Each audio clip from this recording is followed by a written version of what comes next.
किसी भी टाइप्स के सर्किट रिलेटेड प्रॉब्लम्स को सॉल्व कैसे करेंगे जानेंगे इस वीडियो में। जैसे कि देख रहे हो कॉम्बो पैक है ये, मतलब fried rice chilli chicken, biryani chicken chop, इस प्रकार मतलब सीरीज कॉम्बिनेशन भी है इसमें कुछ कुछ और पैरेलल कॉम्बिनेशन भी है। तुम्हें पता करना है कौन सीरीज में है कौन पैरेलल में है, तुम्हें इक्विवेलेंट रेजिस्टेंस कैलकुलेट करनी है, टोटल करंट कैलकुलेट करनी है, ड्रॉप अक्रॉस कुछ कुछ पोटेंशियल जैसे कि इस रेजिस्टर के अक्रॉस में ड्रॉप कैलकुलेट करनी है, इस ब्रांच में इंडिविजुअल करंट भी कैलकुलेट करनी है। इसका मतलब बहुत सारे सवाल है। ये सवाल तुम लोगों ने अच्छा से सीख लिया ना तो सर्किट से रिलेटेड किसी भी टाइप्स के सवाल को आसानी से सॉल्व कर पाओगे, ये तो मैं दावे के साथ बोल सकता हूं।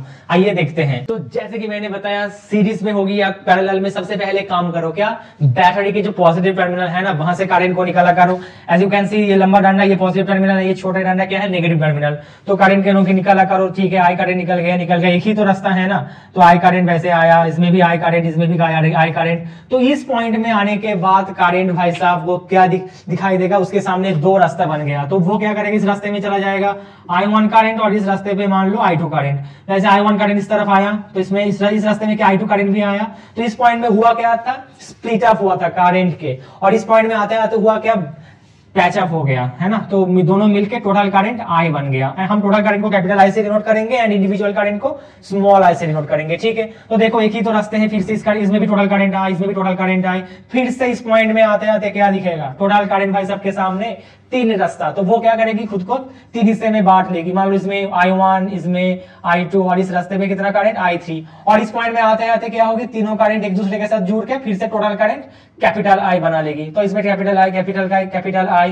तो इस पॉइंट में आके फिर से कैपिटल I क्या दिखेगी, उसके सामने दो रास्ते। तो इसमें मान लो I1 करंट और इस रास्ते पे मान लो I2 करंट। तो I2 करंट के लिए देखो इसमें भी I2, इसमें भी I2, एक ही तो रास्ता है ना। तो इसमें भी I2, इसमें भी I2, तो इसमें I1 तो इसमें भी I1, फिर से I1 I2 मिलकर क्या बनाएगी, total current capital I। And finally इस टोटल करंट की घर वापसी हो गई, यानी नेगेटिव टर्मिनल तक पहुंच गए वो।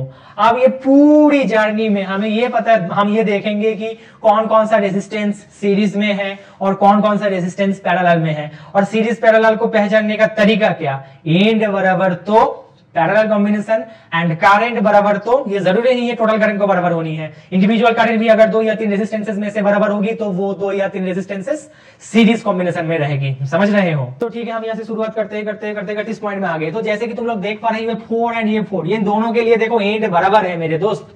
और जब भी दो रेजिस्टेंसेस के लिए एंड बराबर तो वो रेजिस्टेंसेस कौन सा कॉम्बिनेशन, पैरेलल कॉम्बिनेशन। एंड दो रेजिस्टेंसेस पैरेलल कॉम्बिनेशन हमें एलसीएम करके देखने का या सॉल्व करने का जरूरत नहीं है, हम आंख बंद करके भी बोल सकते हैं। दोनों को प्रोडक्ट करो और उस प्रोडक्ट को दोनों के साम से डिवाइड करो। कैसे आया ये देखो, हम लोगों ने एलसीएम करके रखे हैं बेसिकली। तो 1/r इक्विवेलेंट एलसीएम किया और एलसीएम करने के बाद क्या आंसर आया, R1 R2 by R1 plus R2, मतलब दोनों को प्रोडक्ट करो और उस प्रोडक्ट को साम से डिवाइड करो। तो इसका मतलब क्या होगी, इसमें 4 into 4 by 4 plus 4, 4 into 4 by 4 plus 4। अब तुम लोग सोच रहे हो इसको करने की क्या जरूरत है जरूरत, दो रेजिस्टेंस बहुत बार आएगा मेरे दोस्त जिंदगी में, लेकिन तीन रेजिस्टेंसेस के लिए कोई ऐसा फॉर्मूला नहीं है, तीनों की प्रोडक्ट बाय सम नहीं। तब तो हमें वैसे ही एलसीएम करके ही निकलनी पड़ेगी। बट तीन रेजिस्टेंस बहुत कम आती है, ज्यादातर टाइम मैं देखता हूं कि दो रेजिस्टेंसेस आती है, इसलिए हम दोनों रेजिस्टेंसेस के लिए वो फॉर्मूला याद कर लेंगे, इसमें कोई बुराई नहीं है। तो दोनों 4 ओम रेजिस्टर को वैसे पैरेलल में रखने का जो मतलब, एक 2 ओम को रखने का उस जगह एक ही मतलब है। तो हम क्या करेंगे, दोनों 4 ओम को मिटा के, ये जो है ना ये मिनिएचर है इसका छोटा वर्जन, क्योंकि अगर हम इसको मिटा देंगे तो सब कुछ गड़बड़ हो जाएगा, इंडिविजुअल चीजें नहीं कैलकुलेट कर पाएंगे।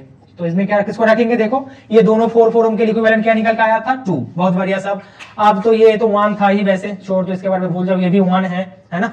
और ये देखो इसमें 2, 3 एंड 6 तुम्हें देख के पता चल गया है इन तीनों के लिए एंड बराबर मेरे दोस्त। एंड जब भी एंड बराबर होगी तो क्या होगी, इक्विवेलेंट रेजिस्टेंस जानते हो सब लोग, 1/R1 plus 1/R2 plus 1/R3। अगर हम एलसीएम करेंगे तो 6 होगी, एलसीएम 2 3 जा 3 2 जा 6 1 जा 6/6 हिचका 1। तो R क्या होगी, उसको भी पलटना पड़ेगा, बट 1 को पलटने में 1 ही रहेगी।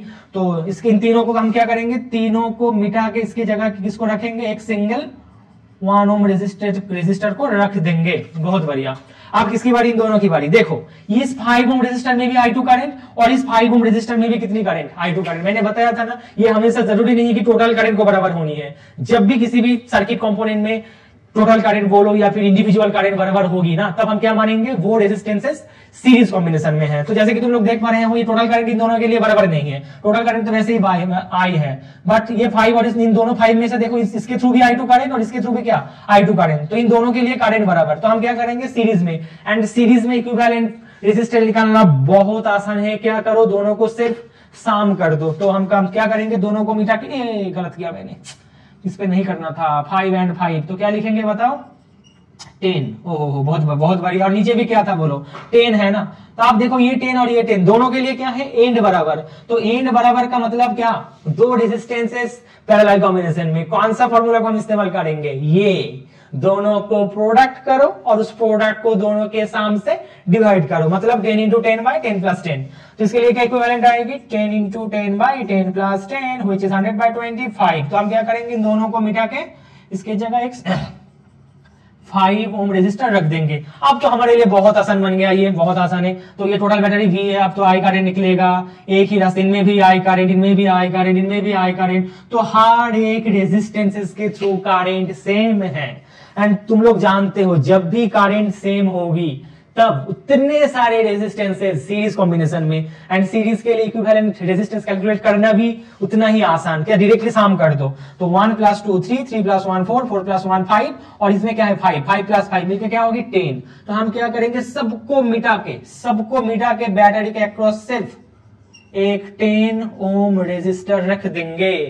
तो ये टोटल इक्विवेलेंट रेजिस्टेंस, इतने सारे रेजिस्टेंसेस की वजह से, ये 5 थी है ना, और ये भी क्या 5, तो इतने सारे रेजिस्टेंसेस की वजह से इक्विवेलेंट रेजिस्टेंस क्या निकाल के आया है, 10 ओम। समझ रहे हो, तो टोटल रेजिस्टेंस क्या 10 ohm. And what was the potential drop across all the resistor, battery का वैल्यू क्या था 10 वोल्ट। तो टोटल करंट का आंसर क्या होगी, I = V/R, एंड इसमें V 10 है, R भी 10, 0 0 1 एम्पियर। मतलब बैटरी से जो करंट निकलेगी ना वो होगी 1 एम्पियर, यानी टोटल करंट क्या होगी मेरे दोस्त, 1 एम्पियर होगी।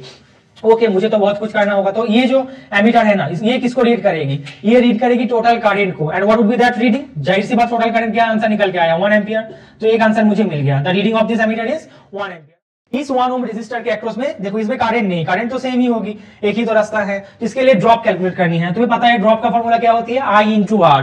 तो इसके थ्रू करंट क्या बह रही है 1, एंड इसका इंडिविजुअल रेजिस्टेंस क्या है 1, तो 1 × 1 मिलकर क्या होगा 1 volt. So the drop across this resistor would be 1 volt. अब तुम्हें क्या करना है, तुम्हें I1 एंड I2 भी पता करनी है। ये बहुत आसान है मेरे दोस्त, मैं तो कुछ कैलकुलेशन किए बिना भी बोल सकता हूं। कैसे पता है, टोटल करंट क्या I, देखो टोटल करंट को क्या दिखेगा, दोनों रेजिस्टेंस बराबर। और मैंने बताया जब भी दो रेजिस्टेंस बराबर होगी तब क्या होगी, टोटल करंट खुद को दो हिस्से में बांट लेगी। तो टोटल करंट क्या था 1 एम्पियर, जैसे कि दो रेजिस्टेंस बराबर है, इसका मतलब इसमें क्या जाएगी हाफ एम्पियर, और इसके थ्रू भी क्या जाएगी हाफ एम्पियर। अगर तुम्हें विश्वास नहीं हुआ तो तुम करके भी देख सकते हो।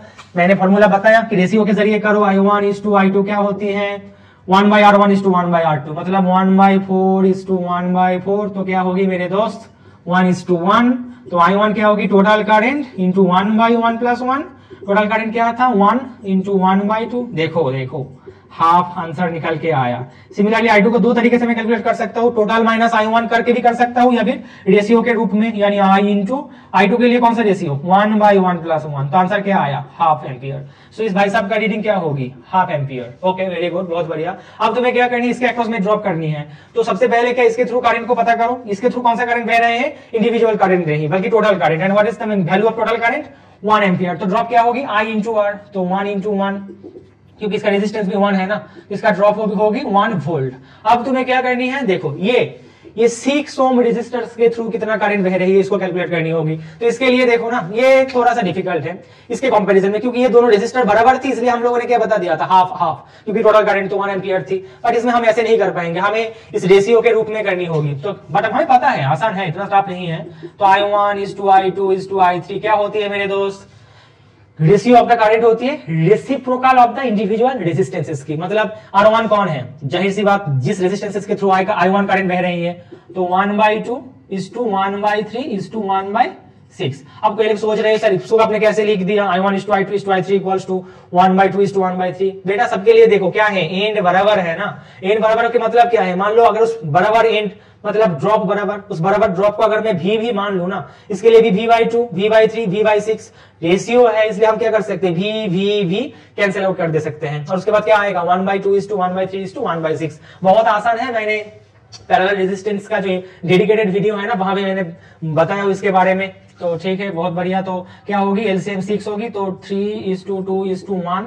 तो हमें क्या करनी है, हमें तो सिर्फ I3 को कैलकुलेट करनी है। तो तुम जानते हो I3 को कैलकुलेट करने का तरीका क्या है, टोटल करंट को लिखो and what is the meaning value of I3 as per the ratio 1/3 + 2 + 1। Total current क्या था, 1 × 1/6, तो 1/6 एम्पियर है ना। तो इसका रीडिंग क्या होगी, 1/6 एम्पियर। तुम चाहो तो I2 ही कैलकुलेट कर सकते हो। कैसे करोगे, I2 के लिए रेशियो क्या है, बोलो 2।